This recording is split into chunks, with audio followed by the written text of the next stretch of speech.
इस कार्यक्रम के प्रायोजक हैं NS Publicity, number 1 creative outdoor agency of India. सह प्रायोजक हैं JK 401 सुरक्षा धान बीज लगाइए, BPH और ब्लास्ट से सुरक्षा पाइए। अन्नदाता अन्नदाता नीत तुम्हारा अन्नदाता, पग पग पर है संग तुम्हारे अन्नदाता। लहू किसानों का बन के पसीना सींचता है धरती का सीना, मेहनत का तेरी हक दिलवाने, नई तकनीक नई खोज बताने। पशुधन को गुणवान बनाना, पौध सुरक्षा को सिखलाना, खेती के सब गुर समझाने, भारत का सरताज बनाने, आठों पहर है संग तुम्हारे अन्नदाता अन्नदाता। नमस्कार, मैं शालिनी आप सभी दर्शकों का अन्नदाता कार्यक्रम में स्वागत करती हूं। हर रोज की तरह कार्यक्रम में हम लेकर के आते हैं खेतीबाड़ी से जुड़ी हुई बहुत सी लाभकारी जानकारियां। तो चलिए सबसे पहले देखते हैं कि क्या है विशेष आपके लिए आज के कार्यक्रम में। रिजबेड विधि से सोयाबीन की वैज्ञानिक बुवाई विधि पर जानकारी।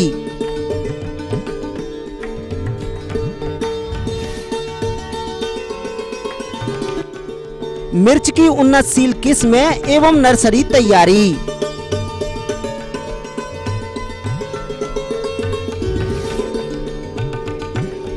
मुर्गियों में होने वाले रोग एवं उनके बचाव हेतु टीकाकरण पर जानकारी।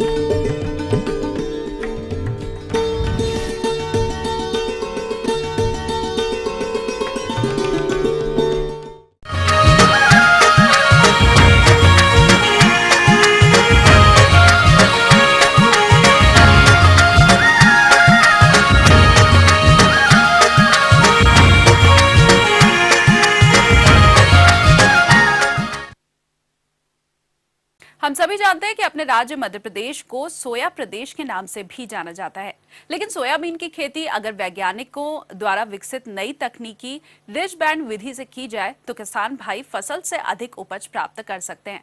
तो सोयाबीन की खेती की रिजबैंड तकनीक के बारे में जानकारी दे रहे हैं कृषि विज्ञान केंद्र कालूखेड़ा रतलाम के वैज्ञानिक डॉक्टर SB शर्मा। अभी बहुत अच्छा रिजबेड पे एक पद्धति निकाली हुई है, उसमें इम्प्लीमेंट भी हैं, बहुत सारे इसके लिए यंत्र तैयार किए गए हैं। उसमें हमारा एक बेड बनता है जिसमें 2 लाइन आती है सोयाबीन की, और बगल से हमारी एक नाली रहती है हल्की सी, जो अधिक बारिश की अवस्था में पानी को बाहर कर देती है और कम पानी की स्थिति में उसमें नमी रहती है, जिससे हमारा फसल का उत्पादन अधिक पाया गया है। जहाँ भी इस विधि का प्रयोग किया गया है वहाँ पर अधिक उत्पादन प्राप्त हुआ है और इसमें बीज की मात्रा भी कम लगती है। भूमि की तैयारी के लिए ग्रीष्मकालीन जुताई 3 वर्ष में कम से कम 1 बार अवश्य करनी चाहिए। वर्षा प्रारंभ होने पर 2 या 3 बार बखर अथवा पाटा चलाकर खेत को तैयार कर लेना चाहिए। जहाँ तक बात समन्वित पोषण प्रबंधन की है तो सोयाबीन की अच्छी उपज हेतु सड़ी हुई गोबर की खाद लगभग 2 टन प्रति एकड़ अंतिम बखरने के समय खेत में अच्छी तरह से मिला देवें तथा बोते समय लगभग 20 किलोग्राम नत्रजन, 80 किलोग्राम फास्फोरस, 20 किलोग्राम पोटास एवं 20 किलोग्राम गंधक प्रति हेक्टेयर के मान से मिट्टी में मिला दें। यह मात्रा मिट्टी परीक्षण के आधार पर घटाई या बढ़ाई जा सकती है। जहां तक बात उन्नत प्रजातियों की है तो वह इस प्रकार से हैं। प्रतिष्ठा, पकने की अवधि 100 से 105 दिन। JS 335, पकने की अवधि लगभग 95 से 100 दिन। PK 1024, इसके पकने की अवधि है 110 से 120 दिन। MAUS 81, MAUS 9315, MAUS 47, इसके पकने की अवधि है 90 से 95 दिन। बीज को थायरम या कैप्टान 2 ग्राम, कार्बनडेजिम या थायोफिनेट मिथाइल 1 ग्राम के मिश्रण में प्रति किलोग्राम बीज की दर से उपचारित करना चाहिए अथवा ट्राइकोडर्मा 4 ग्राम प्रति किलोग्राम बीज की दर से उपचारित कर ही बोना चाहिए। फफूंदनाशक दवाओं से बीजोपचार के पश्चात बीज को 5 ग्राम राइजोबियम एवं 5 ग्राम पीएसबी कल्चर प्रति किलोग्राम बीज की दर से उपचारित करना चाहिए। उपचारित बीज को छाया में रखना चाहिए एवं शीघ्र बोनी करनी चाहिए। ध्यान रहे कि फफूंदनाशक दवा एवं कल्चर को एक साथ ना मिलाएं। रिज बेड पद्धति है जो है वो कई तरह से हमको लाभदायक है। उसमें तो एक निश्चित दूरी पे सोयाबीन गिरता है और 2 लाइन बनती है बेड पे उठाव लेके, तो उससे क्या है पानी भरने की स्थिति और अधिक बारिश होने की स्थिति में फसल सुरक्षा रहती है। और जहाँ पर इसका उपयोग नहीं है वो किसान भाई इसको जो गराड़ निकाल के और उस पर उसकी छुपाई कर सकते हैं। उस पर वही 1.5 फीट लाइन से लाइन रखें और 1 फीट पौधे से पौधा, तो बीज चोपते हुए जाते हैं तो बीज की मात्रा भी कम होती है और इसमें अधिक व्यय कुछ भी नहीं है। जो किसान भाई हमारे सामान्य रूप से सोयाबीन लगा रहे हैं और आज जो बीज की कीमत है उससे हम मजदूर लगा के ये छुपाई भी करा सकते हैं। किसान भाइयों, रिज बेड पद्धति है जो है वो कई तरह से हमको लाभदायक है। एक तो बगल से हमारी एक नाली रहती है हल्की सी, जो अधिक बारिश की अवस्था में पानी को बाहर कर देती है और कम पानी की स्थिति में उसमें नमी रहती है, जिससे हमारा फसल का उत्पादन अधिक पाया गया है और इसमें बीज की मात्रा भी कम लगती है और साथ साथ जो हमारा बीज की क्वालिटी और उत्पादन दोनों अच्छे प्राप्त हुए हैं। और यदि हमारी वर्षा की स्थिति अनियमित और अधिक कम होती है, दोनों ही स्थिति में इस विधि से लाभ है। आज की इस नई विधि को किसान भाइयों को अपनाना चाहिए तो अधिक से अधिक उत्पादन प्राप्त कर सकते हैं।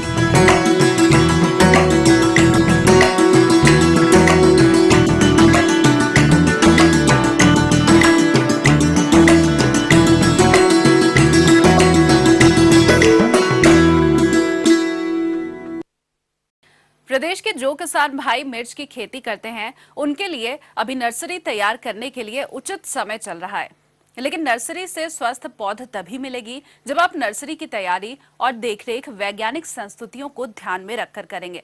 तो आज हम आपको मिर्च की नर्सरी किस तरह से तैयार की जाए इसके लिए मिलवाते हैं ग्राम मोपका, जिला बिलासपुर के प्रगतिशील किसान भरत खेत्रपाल से। इस वक्त जैसे कि आप देख सकते हैं हमारे यहाँ मिर्च की नर्सरी डली हुई है। ये लगभग 2 तारीख की बोनी की गई है इसमें और 7 से 8 दिन में मिर्च का जो थरहा है वो जर्मिनेट होना शुरू होता है। तो अभी जर्मिनेट हो के बस तैयार ही हुआ है पौधा। जैसा कि आप देख सकते हैं कि हमारे यहाँ नेट था उसमें लगा हुआ है, इसको वायरस नेट बोलते हैं। कीड़े, बीमारियां या इंसेक्ट से इसको बचाने के लिए लगाया जाता है और जर्मिनेशन वगैरह भी इसके लगाने से प्रॉपर होता है। अभी आप जैसा देख सकते हैं ये 50 फीट लंबाई में है और इसकी चौड़ाई जो है लगभग 3.5 फीट है। ये 5 मांदे में इसकी नर्सरी अभी डली हुई है जो कि लगभग 2.5 से 3 एकड़ के लिए पर्याप्त होगी। पौधशाला तैयार करते समय कुछ प्रमुख बातों का ध्यान रखना चाहिए जो इस प्रकार है। पौधशाला के लिए ऊंचा स्थान चुनें जहां पानी न भरा रहे। पौधशाला के लिए चयनित स्थान की मिट्टी हल्की हो, जैसे बलुई दोमट या दोमट मिट्टी जिसका पीएच मान 7 के आसपास रहे, ताकि बीज का जमाव सुचारू रूप से हो सके। पौधशाला में क्यारियों को तैयार करने से पहले मिट्टी की एक बार गहरी जुताई या फावड़े की सहायता से खुदाई करना अत्यंत आवश्यक है। अच्छी तरह से सड़ी कार्बनिक खाद, गोबर की खाद अथवा कंपोस्ट की 40 से 50 किलोग्राम मात्रा प्रति 10 वर्ग मीटर भूमि में मिट्टी में अच्छी तरह मिला देनी चाहिए। अब आइए बात करते हैं उन्नत किस्मों के स्वस्थ बीजों पर। बीजों की प्रजातियां इस प्रकार हैं।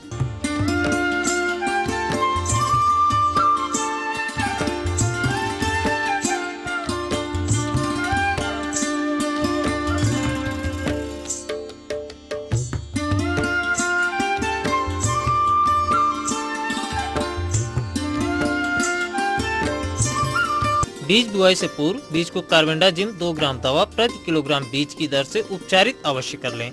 उपचारित बीज की बुआई तैयार नर्सरी क्यारियों में पंक्ति खींचकर करें जब क्यारियों की मिट्टी में नमी उचित मात्रा में हो। नर्सरी क्यारियों में बीज बुआई के लिए एक पंक्ति से दूसरी पंक्ति की दूरी 5 सेंटीमीटर, बीज बुआई की गहराई 1 सेंटीमीटर पर्याप्त होती है। बुआई के बाद क्यारियों को छनी हुई बारीक खाद एवं बालू मिट्टी के 1:1 के मिश्रण से 1 से 2 सेंटीमीटर परत से ढक देना चाहिए। बीज बोने के बाद महीन फुव्वारे से हल्की सिंचाई करना चाहिए। जहां तक सिंचाई की बात है, क्यारियों की सिंचाई समान रूप से धीरे धीरे फुहारे से करनी चाहिए, जिससे मिट्टी कठोर न पड़े तथा बीज व आच्छादित मिट्टी बहे ना। चूँकि मौसम अचानक से बारिश का आ गया है, इस वजह से इसमें कुछ कचरों की मात्रा यानी नींदा नियंत्रण का अभी हम कार्य करा रहे हैं। मैनुअली ही करा सकते हैं। उसका कारण यह है, थरा चूँकि बहुत नाजुक होता है, इसकी काफ़ी देखरेख की आवश्यकता होती है। अगर किसी भी किस्म के केमिकल से अगर अपन उसको ट्रीट करेंगे तो उसमें प्रॉब्लम आ जाएगी, बढ़वार रुक जाएगी, या हो सकता है अगर थोड़ा भी हमारा कॉम्पोजिशन गड़बड़ हो तो वो मर भी सकता है।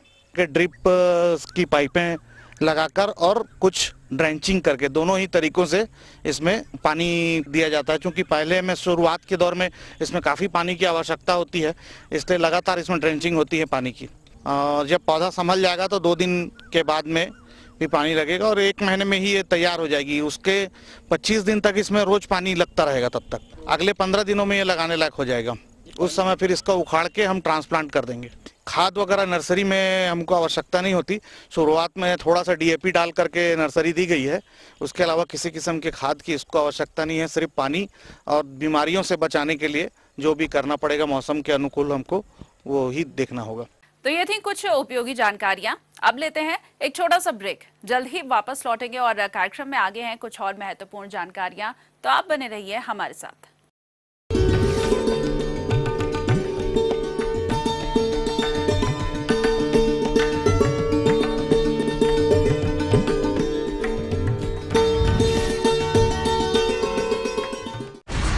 ये नहीं है कोई परियों की दास्तां, ना ही सास बहू की है ये कहानी। ये दास्तां है सच्ची वारदातों की, दिल दहला देने वाले अपराधों की। करेंगे हम पर्दाफाश ऐसे वाकयात का, दास्ताने जुर्म।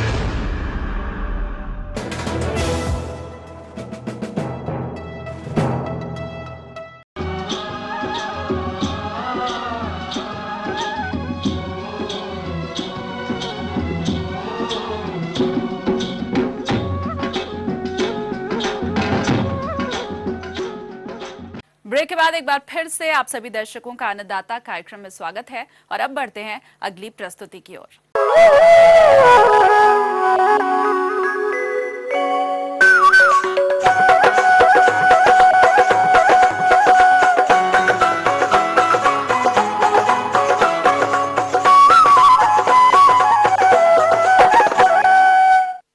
हमारे प्रदेश के बहुत से किसान मुर्गी पालन व्यवसाय करते हैं, लेकिन वो उससे अच्छा लाभ तभी ले सकते हैं जब वो इनके आहार और आवास प्रबंधन के साथ साथ इन्हें बीमारियों से भी मुक्त रखें।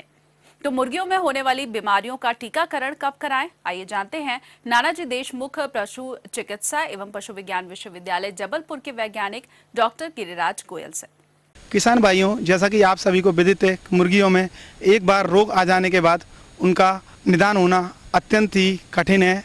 इसलिए आज मैं आप सभी को मुर्गियों में होने वाली विभिन्न बीमारियों एवं उनके टीकाकरण के प्रकार और उनके टीकाकरण के समय रखी जाने वाली विभिन्न सावधानियों के बारे में आपको अवगत कराऊंगा। इसमें सर्वप्रथम जो हैचरी में चूजे के अंडे से बाहर आने के बाद सर्वप्रथम जो टीकाकरण किया जाता है उसका नाम है मैरेक्स टीकाकरण।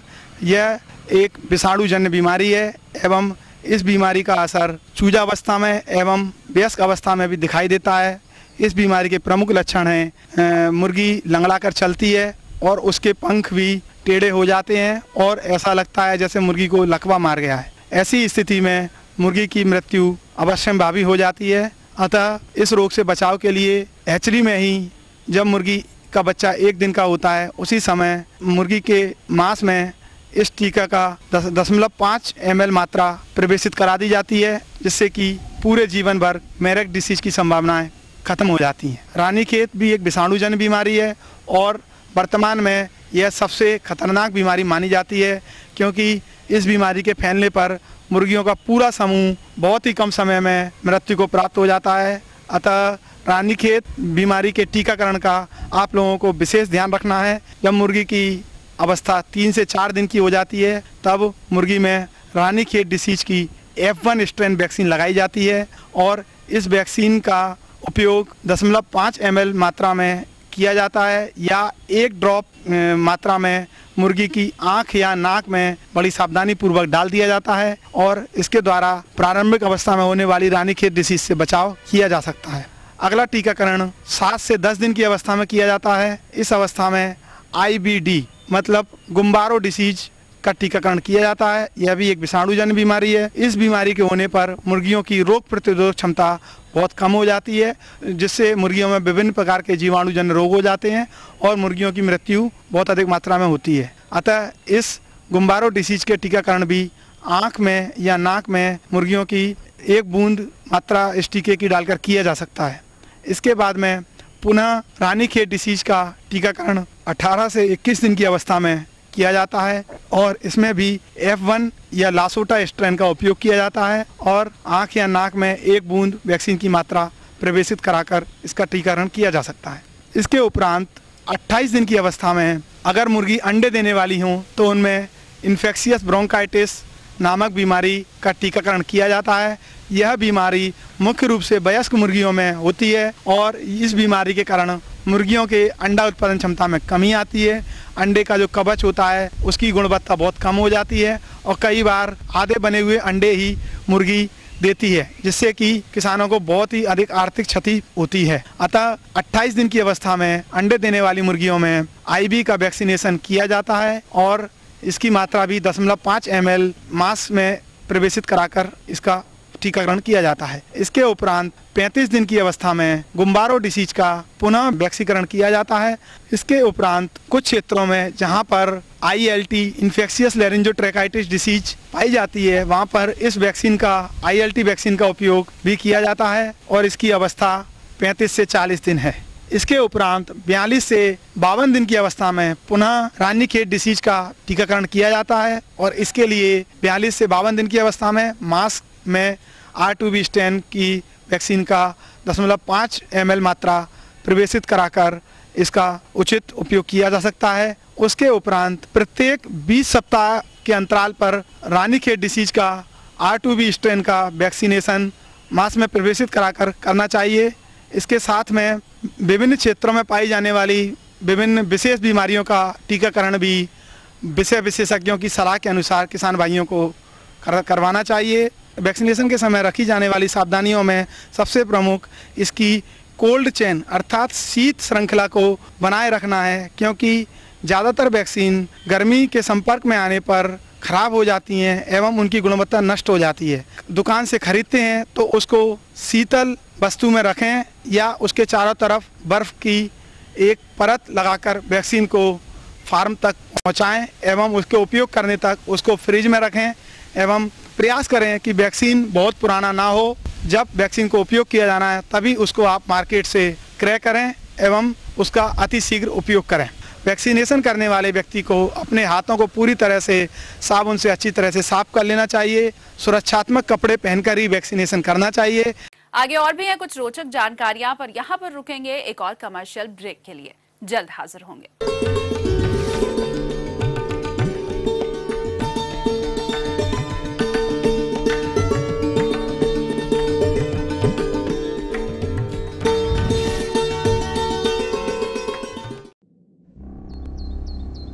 ख्वाब जो बुलंदियों पर पहुंचाते हैं, ख्वाब जो मेहनत करना सिखाते हैं, ख्वाब जो जर्रे को सितारा बनाते हैं, लेकिन अब भी अधूरी है कौम की तस्वीर। एजुकेशन के मामले में ये प्राइमरी स्कूल यहाँ पर मिला हुआ, मुझे बहुत जमाने पहले मिला था, वही आज तक चला आ रहा है। बच्चा बीमार करना पड़ा, पानी बहुत कमी है। जो यहाँ से वोट लेने के लिए आते हैं, जीत के चले जाते हैं, हम करेंगे, लेकिन कोई भी नहीं आता करने के लिए। आपके ख्वाब आपका इंतजार कर रहे हैं। देश के 20 करोड़ मुसलमानों की आवाज है ETV उर्दू। पहल हमारी, इरादे आपके, अधूरे ख्वाबों की पूरी पड़ताल इस समय पर।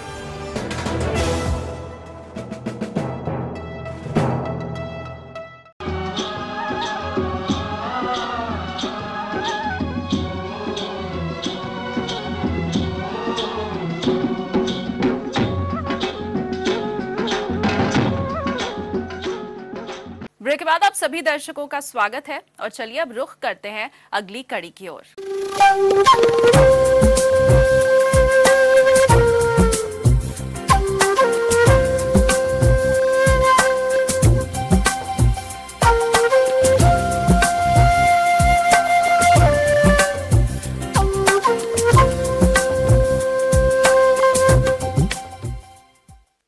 मौसम के अनुसार प्रबंधनों पर ही टिकी है आपकी खेती बाड़ी और इसीलिए मौसम पूर्वानुमान और उस पर आधारित साप्ताहिक कृषि सलाह इस प्रकार है। ग्रामीण कृषि मौसम सेवा, भारत मौसम विज्ञान विभाग एवं जवाहरलाल नेहरू कृषि विश्वविद्यालय जबलपुर तथा राजमाता विजयाराजे सिंधिया कृषि विश्वविद्यालय ग्वालियर एवं इंदिरा गांधी कृषि विश्वविद्यालय रायपुर द्वारा प्राप्त मौसम पूर्व अनुमान को देखते हुए किसान भाइयों को सलाह दी जाती है कि मौसमी वर्षा के आगमन का पूर्वानुमान है। अतः सोयाबीन की खेती हेतु उन्नत किस्में इस प्रकार से हैं।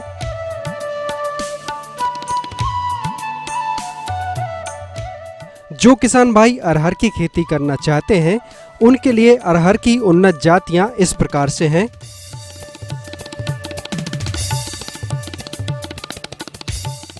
जो किसान भाई धान की खेती करना चाहते हैं उनके लिए धान की उन्नत प्रजातियां इस प्रकार से हैं।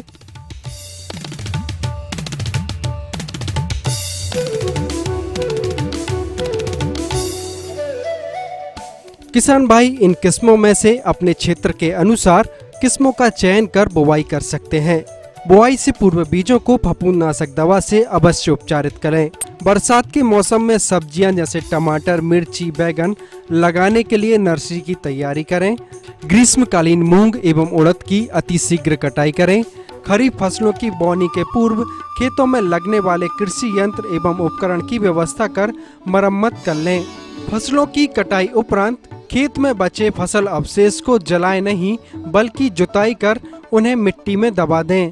इससे भूमि के स्वास्थ्य एवं उर्वरा शक्ति पर सुधार होगा। ग्रीष्मकालीन मक्के एवं गन्ने की फसल में निदाई गुड़ाई करें तथा जिन खेतों में गन्ने की फसल घुटने की ऊंचाई की हो वहां पर उर्वरक डालने की व्यवस्था करें।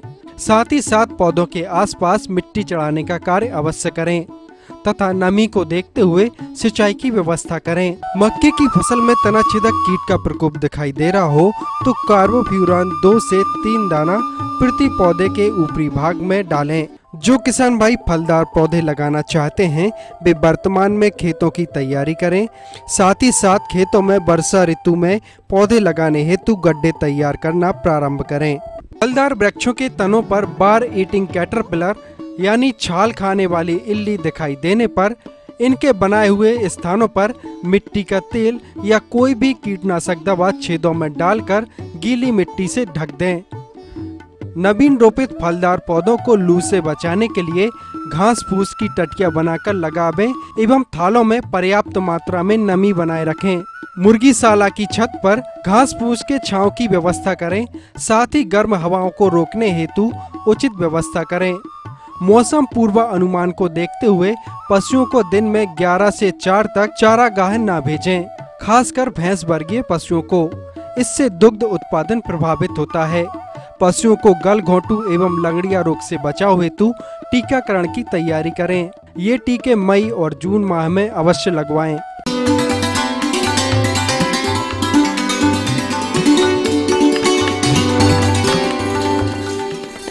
अन्नदाता हेल्पलाइन निःशुल्क फोन संपर्क सेवा के माध्यम से आपके द्वारा पूछे गए प्रश्नों में से एक या फिर 2 महत्वपूर्ण प्रश्नों को हम अपने कार्यक्रम में शामिल करते हैं और इसी के तहत आज का चयनित प्रश्न और उसका जवाब इस प्रकार है।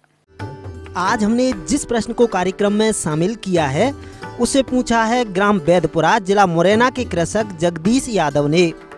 इनकी बकरी की थन में थनैला रोग का प्रकोप देखने में आ रहा है, यह इसके नियंत्रण पर जानकारी चाहते हैं। तो जगदीश यादव जी, आपकी जानकारी हेतु प्रस्तुत है कार्यक्रम का यह अंश। जो पशुपालक भाई ने पूछा है कि उनके बकरियों में थनैला किस प्रकार होता है। इस बीमारी में प्रभावित पशु के थनों में सूजन आती है, थन बड़े और लाल हो जाते हैं, थन से सूजन ऊपर की तरफ एन की तरफ बढ़ती है। यह मुख्यतः स्ट्रेप्टोकोकस, स्टेफाइलोकोकस, ई कोलाई नाम के बैक्टीरिया से होता है। कुछ केसेज में फंगल मेस्टाइटिस यानी कवक जनित मेस्टाइटिस भी देखी गई है। इसके अलावा क्लैमाइडियल मेस्टाइटिस भी हो सकती है, क्लैमाइडिया से होता है। वायरल मेस्टाइटिस भी खूब देखी जाती है। मेस्टाइटिस का कारण कोई भी हो, थनों में सूजन आती है, थन लाल पड़ जाते हैं। सूजन यदि सही समय पर इलाज न करवाया जाए तो अंत में फाइब्रोसिस यानी जो दूध बनाने वाली नलियां हैं, लैक्टोजेनिक ग्लैंड्स हैं, जो उनमें अंत में वो फाइबर द्वारा रिप्लेस कर दी जाती है, यानी उनकी जगह दूध ना उत्पादन करने वाले फाइबर्स बन जाते हैं और बकरी दूध देना बंद कर देती है। इस रोग में पशु को बुखार भी हो सकता है, पशु चारा खाना बंद कर सकता है। दूध की जगह पर दूध की छिछड़े आते हैं। पहले दूध गाढ़ा होता है, उसके बाद छिछड़े आने शुरू होते हैं, छिछड़ों का आकार बढ़ता जाता है। अंत में प्रभावित पशु के थनों से सिर्फ पानी निकलता है, धीरे धीरे पानी निकलना भी बंद हो जाता है और अंत में एंड में फाइब्रोसिस हो जाती है, थन पत्थर जैसा कठोर हो जाता है। उस बीमारी में अधिकतर औषधियाँ निष्प्रभावी हो जाती है। इस रोग के होने पर शुरुआत में ही यदि 1-2 दिन शुरू होने में तुरंत इलाज शुरू करवा दिया जाए तो पशु बड़े आराम से ठीक हो सकते हैं तथा पशुपालक आर्थिक हानि से बच सकते हैं। मैं पशुपालक भाइयों को अवगत कराना चाहूँगा कि थनैला पशुओं का अत्यंत घातक रोग है। पशु दूध के लिए मुख्यतः रखे जाते हैं, मांस के लिए रखे जाते हैं। यदि थनैला हो जाएगा बकरियों में तो उसके बच्चों को दूध नहीं मिलेगा, कम मिलेगा, बच्चों में मृत्यु दर बढ़ जाएगी, बकरी उत्पादन अलाभदायक गैर लाभदायक हो जाएगा। तो इस बीमारी के लक्षण पशुपालक भाई यदि देखें तो तुरंत निकटतम पशु चिकित्सालय पर संपर्क करें, जहां पशु चिकित्सक की सलाह से लेटेस्ट एंटीबायोटिक औषधियों, प्रदाह रोगी औषधियों, एंटीहिस्टामिनिक औषधियों इत्यादि का नियमित रूप से प्रयोग करके, और थनों के अंदर भी दवाएं डाली जाती हैं सूजन कम करने के लिए, इन्फेक्शन करने के लिए, उनका नियमित रूप से 4-5 दिन इलाज होता है और उसके बाद पशु पूर्ण रूप से स्वस्थ हो जाता है और थनैला रोग दूर हो जाता है। औषधियाँ जो है सिर्फ प्रशिक्षित पशु चिकित्सक की सलाह से ही दी जानी चाहिए, अन्यथा फायदा की जगह नुकसान भी हो सकता है। थनैला रोग से बचाव के लिए जैसा कि कहा गया है कि बचाव ही सर्वोत्तम उपचार है। इससे बचाव के लिए हमें थनों को स्वच्छ रखना चाहिए, पशु को सूखे साफ सुथरे स्थान पर रखना चाहिए।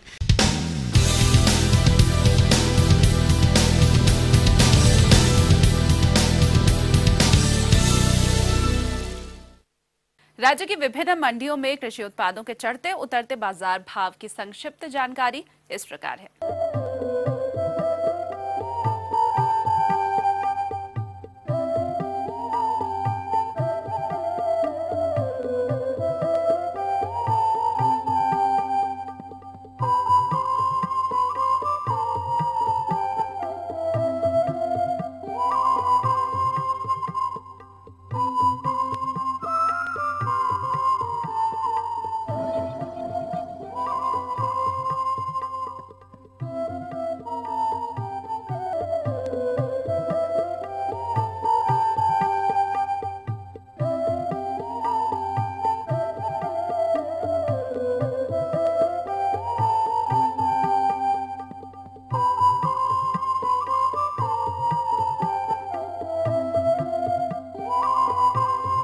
हम ये उम्मीद करते हैं कि आज का कार्यक्रम आप सभी दर्शकों के लिए उपयोगी रहा होगा। किसान भाइयों, अन्नदाता आपकी सेवा के लिए संकल्परत है। कृषि संबंधित समस्या एवं सुझावों के लिए आप हमें इस पते पर संपर्क कर सकते हैं। प्रोड्यूसर अन्नदाता, ETV Madhya Pradesh Chhattisgarh, Ramoji film city, Hyderabad 501512। साथ ही आप हमें ईमेल भी कर सकते हैं। हमारा ईमेल ID है annadatamp@etv.co.in। इसके अलावा हमारी निःशुल्क हेल्पलाइन नंबर 180042540885 पर दोपहर 12 से 1 बजे के बीच संपर्क कर सकते हैं। और आइए अब देखते हैं कल दिखाए जाने वाले कार्यक्रम की मुख्य झलकियां। तिल की उन्नतशील किस्में एवं वैज्ञानिक बुवाई विधि। तो फिलहाल अन्नदाता की पूरी टीम को दीजिए इजाजत। कल फिर इसी समय आपसे मुलाकात होगी कृषि संबंधित कुछ और रोचक जानकारियों के साथ। नमस्कार। इस कार्यक्रम के प्रायोजक थे NS Publicity, number 1 creative outdoor agency of India. सह प्रायोजक हैं JK 401 सुरक्षा धान बीज लगाइए, BPH और ब्लास्ट से सुरक्षा पाइए।